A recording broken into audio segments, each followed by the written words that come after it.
ദൈവം ആവശ്യപ്പെട്ടതനുസരിച്ച് ഒരു ദീർഘയാത്രയ്ക്ക് ശേഷം അവർ മോറിയ ദേശത്തെത്തി.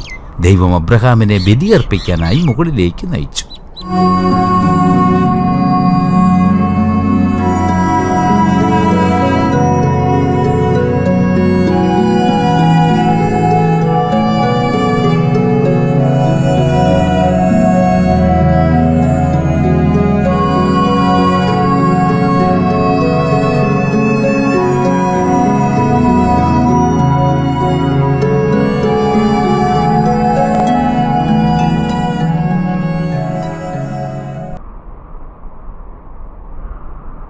അബ്രഹാം,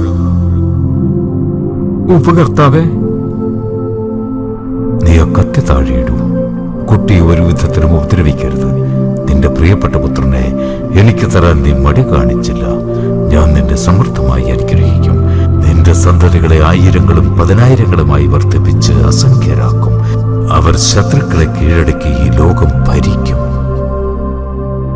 ദൈവമേ, നന്ദി, നിനക്ക് നന്ദി. എന്റെ മകനെ ഇസഹാക്ക്. അപ്പാ